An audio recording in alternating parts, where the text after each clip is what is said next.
नमस्कार, बुलेटिन में स्वागत है आपका और मैं हूं आपके साथ जागृति खंतवाल। और अब बात उत्तराखंड की। उत्तराखंड में आगामी 8 और 9 दिसंबर को ग्लोबल इन्वेस्टर समिट होने जा रही है, जिसे लेकर मुख्यमंत्री पुष्कर सिंह धामी अहमदाबाद पहुंचे। मुख्यमंत्री धामी ने अहमदाबाद में रोड शो में प्रतिभाग किया और इस दौरान सीएम धामी ने विभिन्न समूह उद्योगों के साथ बैठक भी की, तो वहीं उन्हें समिट के लिए आमंत्रित भी किया। मुख्यमंत्री पुष्कर धामी ने उद्योगपतियों से कहा कि उत्तराखंड में निवेश करें, बेहतर माहौल मिलेगा। मोदी जैसे प्रधानमंत्री देश को दिए हैं। पीएम मोदी के नेतृत्व में वैश्विक पटल पर भारत ने एक अलग पहचान बनाई है। आगे उन्होंने क्या कुछ कहा वो भी आपको सुनवाते हैं।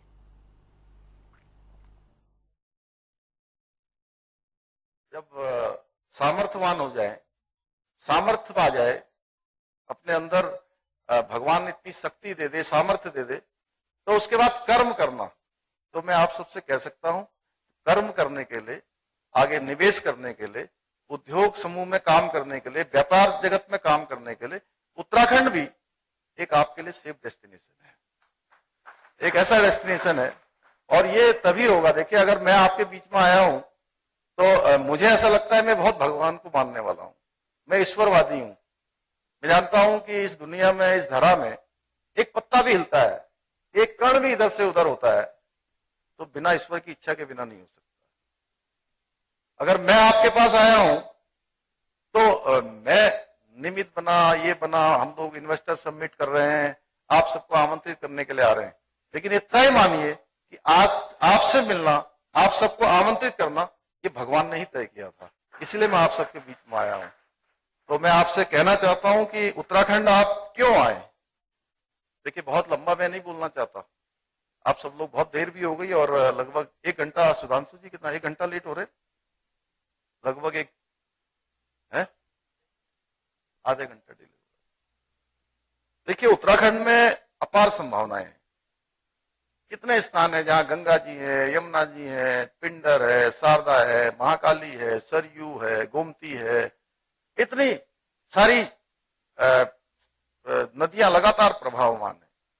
पर्वतों की श्रृंखलाएं हैं, आप जिधर जाएंगे उधर आपको पर्वतों की श्रृंखलाएं दिखेंगी। आप देखेंगे, हमारा जो राज्य है, हमारे फॉरेस्ट सेक्रेटरी भी हैं ये सुधांशु जी, लेकिन इन्होंने एक बात नहीं बताई जो मैं बता देता हूं कि उत्तराखंड राज्य में 71% पूरे राज्य का जो भूभाग है वो फॉरेस्ट है। मेरे ख्याल से भारत के सर्वाधिक होगा, बड़े राज्यों में सर्वाधिक है। तो इस प्रकार की व्यवस्था है। और मैं जब दुबई गया तो मैं बड़ी बड़ी बिल्डिंगें देख रहा था, वहां बड़ी बड़ी बिल्डिंगें बनी हुई हैं, नए नए इंफ्रास्ट्रक्चर बने हुए हैं। और उनका जो वो कौन सी बड़ी बिल्डिंग है जिसमें गए थे हम लोग, बुर्ज खलीफा। तो जब हम उसमें गए तो उसके अंदर तो एसी चल रहा था, और जैसे ही उसके बाहर आए थोड़ी देर के लिए भी, तो सबके चेहरे पर पसीना आ गया। तो मैंने कहा, ये सब देखिए, ये सब मैन मेड है, और उत्तराखंड में आएंगे तो आपको सब कुछ जो है गॉडमेड मिलेगा। अंदर भी आपको टेम्परेचर अगर अंदर 22 हो रहा होगा, 24 हो रहा होगा एसी के कारण से, अभी बाहर जाएंगे तो आपको कहीं पर 10 मिलेगा, कहीं पर 5 मिलेगा, कहीं पर 15 मिलेगा। तो आप स्वयं लगा लीजिए। जो हेल्थ के लिए, वेलनेस के लिए तमाम लोग जो आते हैं, मैं कह सकता हूं कि पूरी दुनिया के अंदर उत्तराखंड से बेहतर स्थान नहीं है।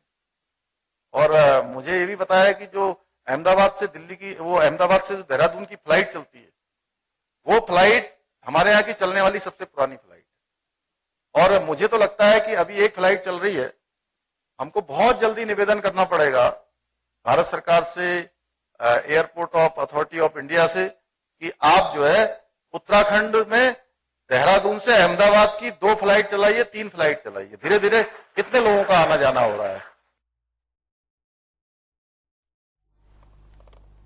तो वहीं कृषि मंत्री गणेश जोशी अपने 10 दिवसीय विदेश दौरे से वापस उत्तराखंड लौट चुके हैं। देहरादून लौटे पर कार्यकर्ताओं ने उनका जोरदार स्वागत किया। इसके बाद उन्होंने मीडिया से बातचीत की और उस दौरान गणेश जोशी ने कहा कि मुझे इस बात की खुशी है कि मुझे भारत का प्रतिनिधित्व करने का मौका मिला, जिस कारण 165 देश के लोगों से विचारों का आदान प्रदान हुआ। उन्होंने बताया कि हॉर्टिकल्चर और फ्लोरिकल्चर के क्षेत्र में उन्होंने लोगों से और अधिकारियों से बातचीत की और ऐसे ही मॉडल को धरातल पर उतरने की कोशिश की जाएगी। आगे उन्होंने क्या कुछ कहा वो भी आपको सुनवाते हैं। होने के नाते मुझे भारत का प्रतिनिधित्व करने का मौका मिला। मैं अपने एमडी और सेक्रेटरी के साथ 3 दिवसीय कॉन्क्लेव कानकुन में, उसके बाद मैं जर्मनी गया। 165 देशों के लोग वहां पर आए थे, विचारों का आदान प्रदान हुआ और वास्तव में हमें सीखने की आवश्यकता है। आज थाईलैंड जैसा छोटा सा देश सबसे ज्यादा वर्ल्ड के अंदर और हॉर्टिकल्चर में कोई सबसे आगे है तो थाईलैंड है, फ्लोरिकल्चर में कोई आगे है तो नीदरलैंड है। उनके लोगों से हमने बातचीत की और जो हम वहाँ पर मैं सीख कर आया हूँ मैं अपने अधिकारियों से बातचीत करके उसको धरातल पर उतारेंगे। और जो धामी सरकार का संकल्प है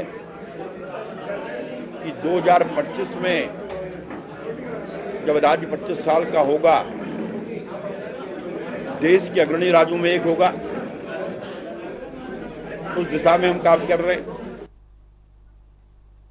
वक्त तो चला एक छोटे से ब्रेक का। ब्रेक के बाद फौरन हाजिर होंगे। ब्रेक के बाद स्वागत है आपका। रुख करेंगे खबरों की ओर। उत्तराखंड में निकाय चुनाव होना है लेकिन अभी तक तारीख तय नहीं हो पाई है। निकाय चुनाव में हो रही देरी के लिए अब दोनों ही पार्टियां कांग्रेस और बीजेपी एक दूसरे को जिम्मेदार ठहरा रही हैं। निकाय चुनाव में हो रही देरी के लिए जब बीजेपी के प्रदेशाध्यक्ष महेंद्र भट्ट से पूछा गया तो उन्होंने निकाय चुनाव के समय पर न होने के सवाल पर उल्टा विपक्षी कांग्रेस को ही सवाल के घेरे में खड़ा कर दिया। महेंद्र भट्ट ने कहा कि कांग्रेस को निकाय चुनाव समय पर न होने पर सवाल नहीं उठाने चाहिए क्योंकि उन्होंने खुद समय पर चुनाव नहीं कराए हैं। तो वहीं कांग्रेस के विधायक और सदन में उपनेता प्रतिपक्ष भुवन कापड़ी ने साफ कहा कि बीजेपी अध्यक्ष को ये बात नहीं कहनी चाहिए कि कांग्रेस ने क्या किया और क्या नहीं। इसे कहने की जगह ये बताएं कि आपने क्या किया, क्यों आप चुनाव नहीं करा पा रहे हैं। कांग्रेस को भी बताना चाहिए कि जब भी उनकी सरकारें रही हैं तो ऐसा एक समय बता दीजिए जिसमें उन्होंने समय पर चुनाव कराए। क्योंकि जब पहले 60-63 नगर पालिका नगर निगम हुआ करते थे, आज वो संख्या 103 हो चुकी है।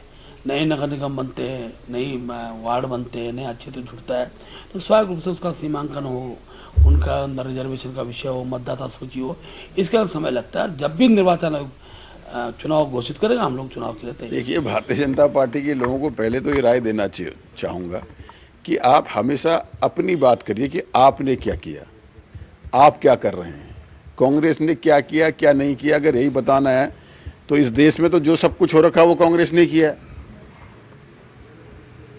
इस देश में अगर कुछ भी हो रखा है, कुछ भी निर्माण से लेकर कोई मैन्युफैक्चरिंग से लेकर विद्यालयों से लेकर आयाम तक जो है वो कांग्रेस ने खड़े किए। भारतीय जनता पार्टी अपनी असफलता को छुपाने के लिए हमेशा कांग्रेस की बात करती है। कांग्रेस ने ऐसा किया, आप क्या कर रहे हैं, आप क्यों नहीं चुनाव करा पा रहे हैं। कांग्रेस ने तो हमेशा समय पर चुनाव कराए हैं। ये कोई नई बात नहीं है कि उत्तराखंड में जो पंचायत चुनाव आगे जा रहे हैं, ये परंपरा है, भारतीय जनता पार्टी की असफलता है। जम्मू कश्मीर में लंबे 4-5 साल से भी चुनाव नहीं हुए, ये सब आपके सामने है। उत्तर प्रदेश में जो है पंचायत चुनाव 6 महीने 8 महीने आगे गए, यहाँ भी जा रहे हैं क्योंकि सरकार अधिकारियों के अधीन हो गई है। इस प्रदेश में सरकार का खाली मुखटा बनकर भारतीय जनता पार्टी के लोग रह गए, लेकिन चला इसे अधिकारी रहे, जैसा वो चाह रहे हैं वैसा हो रहे हैं, और ये बात इनके समझ में नहीं आ रही है। तो वहीं निकाय चुनाव को लेकर मामला लगातार गर्माता जा रहा है। कांग्रेस और बीजेपी में वार पलटवार का दौर लगातार जारी है और अब कांग्रेस प्रदेश महामंत्री नवीन जोशी ने बीजेपी पर वार करते हुए कहा कि बीजेपी लोकसभा चुनाव हार के डर से निकाय चुनाव नहीं करवाना चाहती। तो वहीं बीजेपी प्रदेश प्रवक्ता सुनीता विद्यार्थी पलटवार करते हुए कहती नजर आई कि कांग्रेस द्वारा कभी भी कोई भी चुनाव समय पर नहीं कराए गए। उत्तराखंड में नगर निकाय के चुनाव होने हैं, लेकिन सरकार की जो मंशा है चुनाव कराने की नहीं है। चुनाव आयोग के द्वारा ये कहा जा रहा है कि अभी जो अंतिम मतदाता सूची जो जारी होगी वो 2 फरवरी प्रकाशन की उसकी अंतिम डेट होगी। लेकिन हम कांग्रेस पहले दिन से कहती आ रही है कि सरकार चुनाव से डर गई है। उनको मालूम है कि हम यहाँ पे चुनाव हार रहे हैं, लोकसभा का चुनाव हार रहे हैं। अगर नगर निकाय के चुनाव पहले कराते हैं तो उसका असर लोकसभा के चुनाव पे जाएगा। लेकिन ये यहाँ पे प्रशासक बैठाना चाहते हैं और स्मार्ट सिटी के नाम पे देहरादून की उन्होंने सारी सड़कें खोद दी हैं। विकास नाम की कोई भी चीज नहीं हो रही है। लेकिन हम तो पहले दिन से कह रहे हैं कि सरकार चुनाव से डर रही है। अगर इनमें हिम्मत है तो आइए ना, चुनाव लड़िए ना, आप चुनाव लड़के जीत के दिखाइए। आपने इतने समय कोई काम नहीं किया। चुनाव आयोग द्वारा कहा जा रहा है कि तैयारियां पूरी नहीं हुई है, ओबीसी का आरक्षण नहीं हुआ है। पिछले 5 सालों में आप बताइए आपने क्या किया। देखिए, ऐसा है, नगर निकाय चुनाव जहां तक भारतीय जनता पार्टी अपना पूरा कार्य जो है सभी नगर निगम से रिलेटेड सभी प्रक्रियाएं कर रही है। हमारे आज की डेट में 103 जो हैं वो हमने उसमें विस्तार किया है निकाय में, और जो सीमांकन की प्रक्रिया है वो लगातार चल रही है। और कुछ ग्रामीण इलाके हमने जोड़े थे जिनमें अभी सीमांकन का कार्य जो है वो चल रहा है। तो निश्चित रूप से पूरा होने पे चुनाव की दिशा में हम आगे बढ़ेंगे। और जहाँ तक कांग्रेस के तंज की बात है, कांग्रेस के पास कुछ भी मुद्दे जो हैं इस वक्त नहीं है। वैसे तो वो बहुत चुनावी यहाँ पे ढोल पीटते रहते हैं, लेकिन वो अपने समय की बात बताएं कि जब उनके समय में किसी प्रकार की कोई बाधाएं भी रहती थी, उसके बावजूद भी वो 6-6 महीने जो है अपने चुनाव लेट करवाते थे। तो उनको जो है अपनी गिरेबान में झांकना चाहिए। और भारतीय जनता पार्टी जिस प्रकार से कार्य कर रही है, वो लोग हर चुनाव के लिए डरे हुए हैं, सहमे हुए हैं, चाहे वो लोकसभा की बात हो, चाहे वो नगर निगम निकाय चुनाव की बात हो। उत्तराखंड में एक बार फिर पुरानी पेंशन को लेकर सियासत तेज हो गई है। प्रदेश में एक बार फिर अक्टूबर 2005 से पहले भर्ती प्रक्रिया में सम्मिलित रहे सरकारी कर्मियों को धामी सरकार ने बड़ा तोहफा दिया है। दरअसल पुष्कर सिंह धामी मंत्रिमंडल ने नई पेंशन योजना में सम्मिलित इन कार्मिकों को पुरानी पेंशन का विकल्प देने का महत्वपूर्ण निर्णय लिया है। इस पर वित्त मंत्री प्रेमचंद अग्रवाल ने कहा कि ऐसे अधिकार कर्मचारी जिनकी नियुक्ति 2005 के अक्टूबर के पहले ही हुई थी, उनको इस योजना का लाभ मिलेगा। इस तरह से प्रदेश में लगभग 7000 कर्मचारियों को इसका फायदा होने वाला है। तो वहीं इस पर कांग्रेस पार्टी ने पलटवार किया। उपनेता प्रतिपक्ष भुवन कापड़ी ने कहा कि सरकार को सिर्फ 2005 के अक्टूबर में नियुक्ति कर्मचारियों को ही नहीं, बल्कि उसके बाद के जो कर्मचारी हैं उनको भी पुरानी पेंशन का लाभ देना चाहिए। देखिए, हमारे प्रदेश के अंदर भी इस प्रकार की मांगे उठ रही थी और मैं आभार व्यक्त कर रहा हूँ माननीय मुख्यमंत्री जी का, जिस प्रकार से हरियाणा ने भी इसको पास किया। और हमने भी जो 1 अक्टूबर 2005 से पहले के जो हमारे कर्मचारीगण हैं उनको इसका लाभ मिलेगा और उनको एक 3 महीने के लिए उनको एक हमने समय अवधि दी है जिसमें वो ऑप्शन अपना देंगे। और उसके बाद हमारे लगभग 7000 लोगों को इसका सीधा सीधा लाभ मिलेगा।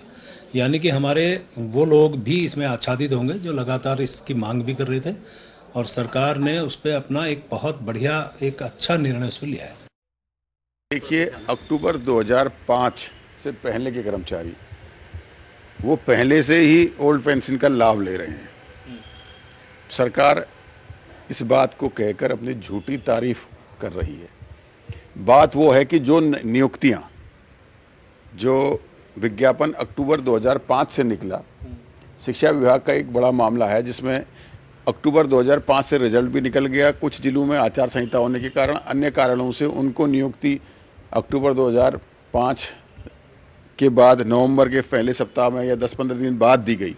लेकिन उनका जो रिजल्ट था या जो विज्ञप्ति थी वो पहले निकल चुकी थी।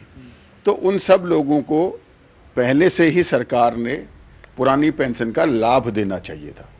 सरकार ये सिर्फ अपनी झूठी वाहवाही कर रही है। बीते कई महीनों से जिस तरह से पूरे प्रदेश भर में डेंगू के चलते दर्जनों मौतों का और हजारों मरीज अस्पताल में भर्ती थे, खासकर राजधानी देहरादून में स्थिति बदतर देखने को मिल रही थी। लेकिन अब डेंगू पर कुछ राहत भरी खबर सामने आई है। आपको बता दें कि स्वास्थ्य महानिदेशक विनीता शाह ने जानकारी देते हुए बताया कि डेंगू पर अब स्थिति नियंत्रण में है और मामले भी कम दर्ज किए जा रहे हैं। हालांकि विनीता शाह ने यह भी बताया कि मौजूदा समय में नैनीताल जिले में डेंगू के मामले सामने आ रहे हैं। स्वास्थ्य के लिहाज से हमारी पूरी तैयारी है और लगातार प्रत्येक जिलों में निगरानी बनाए हुए हैं ताकि डेंगू के मामलों पर पूर्णतः अंकुश लगाया जा सके। में अब धीमे धीमे हमारा कंट्रोल आ रहा है डेंगू में। और नैनीताल जिले में अभी भी मैं भ्रमण के लिए गई थी तो वहाँ केसेस थे। देहरादून में लगभग कंट्रोल है। अब मौसम भी फेवरेबल हमारे लिए हो गया है तो आशा है हम 10-15 दिन पे डेंगू पे कंट्रोल पा लेंगे।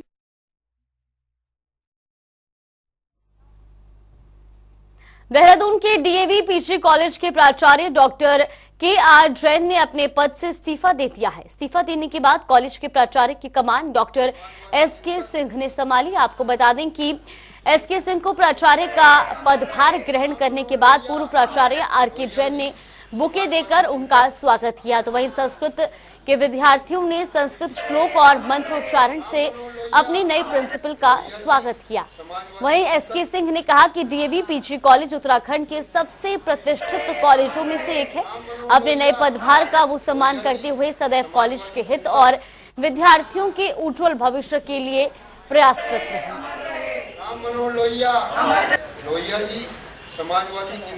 आज माननीय डॉक्टर राम मनोहर लोहिया जी की 54वीं पुण्यतिथि के अवसर पर समाजवादी पार्टी परेड ग्राउंड में एक श्रद्धांजलि सभा का आयोजन किया गया है। लोहिया जी का पूरा जीवन संघर्षों से भरा रहा है। उनके आदर्शों के नाम पर देश में कई राजनीतिक दल सक्रिय हुए हैं। 1 दर्जन से कई योजनाएं उनके नाम से संचालित हो रही हैं। 23 मार्च 1910 को जन्मे लोहिया जी ने पंडित जवाहरलाल नेहरू जी की सरकार के खिलाफ भी आवाज उठाई थी।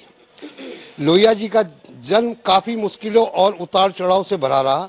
12 अक्टूबर सन 1967 को दुनिया से उन्होंने अलविदा कह दिया था। तो वही हल्द्वानी के एमबी पीजी कॉलेज में एनएसयूआई की रैली के दौरान छात्रों के 2 गुट आपस में भिड़ गए। दरअसल एनएसयूआई की रैली के दौरान हल्द्वानी के आईटीआई गैंग के कुछ सदस्य कॉलेज परिसर में घुस आए थे और छात्रों के साथ मारपीट करने लगे। इस दौरान कुछ छात्रों को गंभीर चोटें भी आईं, जिनको इलाज के लिए अस्पताल में भर्ती कराया गया। इस मामले में फिलहाल उपद्रवी पुलिस की गिरफ्त में है। तो वहीं इसको लेकर हमारे संवाददाता संजय प्रसाद ने एबीवीपी के अध्यक्ष प्रत्याशी सूरज सिंह रमोला से खास बातचीत की।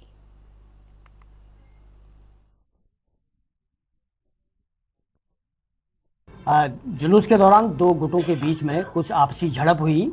उस झड़प में एक छात्र की जो चेन है, पूर्व छात्र है, उसकी चेन खो गई है। अब लेकिन वो चेन कहाँ पर खोई इसका अभी कुछ पता नहीं चला है। उसकी फुटेज हमने पुलिस प्रशासन को दे दी गई है और पुलिस उसमें जांच कर रही है और कुछ लोगों को थाने में भी बुलाया गया है, जैसा अभी पुलिस अधिकारी ने हमें बताया है। कॉलेज प्रशासन को अभी हमारे पास पहला एक्शन तो कॉलेज प्रशासन ने ये लिया है कि गेट खोल के उन सारे छात्रों को हमने गेट पूरा खोल के बाहर कर दिया था। फिर उसके बाद जो झड़प हुई है वो कॉलेज परिसर से बाहर हुई है। कॉलेज परिसर में केवल चेन खोने की बात हमारे सामने आई है। मैं बीच बचाओ में खड़ा था, कुछ समर्थक उनके आए और वहाँ से हटावाई करना चालू कर दी उन्होंने। हाँ, और जिसमें मेरी चेन भी खोई हुई है। इस चादर की मेरी चेन भी खोई हुई है सर। हाँ, कोई याद है कि किसने आप पे हमला किया या किसने आप पे लड़ाई स्टार्ट कर दी? ऐसे मैं शकल देख के बता सकता हूँ कि कौन कौन है वो। अच्छा। हाँ, शकल देख के बता सकता हूँ कौन कौन है। हाँ, बस ठीक है, धन्यवाद। कॉलेज के अंदर लड़ाई, कॉलेज के अंदर भी कॉलेज की भारी हुई। आते ही चुनावी मैदान में सरगर्मियां तेज हो गई हैं और साथ ही साथ छात्रों के बीच जो गुटों में संघर्ष की कहानी चलती आ रही है वो आज एक बार फिर एमबीपीजी में दोहराई गई है। जी हाँ, एमबीपीजी में आईटीआई गैंग और स्थानीय जो छात्र हैं उनके साथ उनके बीच संघर्ष हुआ है और इसमें काफ़ी छात्रों को चोटें भी आई हैं। इसमें हमसे बात करने के लिए हमारे साथ हैं एबीवीपी के अध्यक्ष प्रत्याशी सूरज रमोला। सूरज, कॉलेज में छात्र संघ चुनाव को लेके खासकर जो रैलियां निकलती हैं उनमें इस तरीके का संघर्ष आखिर क्यों आ होता है? ये छात्रों के बीच जो संघर्ष है, रैली निकली थी आज, बहुत सी 3-4 प्रत्याशियों की रैली आज कॉलेज में थी और उसमें बीच में ऐसा लड़ाई हो जाना ये होना नहीं चाहिए था, मगर हुआ है। तो ये जांच कर रहे हैं सभी लोग। नहीं, आप भी छात्र संघ अध्यक्ष के लिए चुनाव मैदान में हैं और आपके सामने इस तरीके का संघर्ष होता है, तो आपकी क्या जिम्मेदारी उसमें नहीं बनती है? जिम्मेदारी बनती जरूर है। कराएंगे तो अगले बार से हम इस चीज़ को देखेंगे कि रैली में कौन किस प्रकार के लोग आ रहे हैं, किस प्रकार से प्रतिबंधित करना चाहिए लोग। लेकिन कहा जाता है कि आईटीआई गैंग जो है वो एबीवीपी के सपोर्ट में काम करती है, एबीवीपी के साथ काम करती है, इसके लिए आप क्या कहेंगे? आईटीआई गैंग से हमारा कोई ताल्लुक नहीं है। वैसे हमारे कार्यकर्ता हमारे लिए विद्यार्थी बच सकते हैं। लेकिन आपके कार्यकर्ता आईटीआई गैंग में दिखते हैं? नहीं है, नहीं, हमारे कार्यकर्ता कोई आईटीआई गैंग में नहीं है।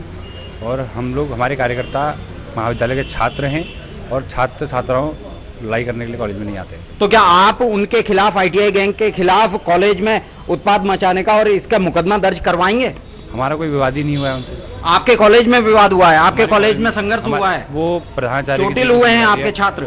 वो प्रधानाचार्य जी की जिम्मेदारी है, वो क्या एक्शन लेते हैं उनका क्या छात्र संघ की कोई जिम्मेदारी नहीं? छात्र संघ अध्यक्ष जो वर्तमान अध्यक्ष हैं वो उस पर लेंगे अपना निर्णय। चलिए, बहुत बहुत धन्यवाद। तो ये थे एबीवीपी के सूरज रमोला जो एमबीपीजी कॉलेज में छात्र संघ के अध्यक्ष पद के प्रत्याशी हैं। उनका साफ तौर पर कहना है कि इसमें हमारी कोई जिम्मेदारी नहीं बनती और एबीवीपी अपने हाथ अपने पैर पीछे खींचता दिख रहा है। जनता टीवी के लिए संजय प्रसाद, हल्द्वानी से। चलिए, बुलेटिन में फिलहाल के लिए बस इतना ही। यहाँ पर रुकते हैं एक छोटे से ब्रेक के लिए।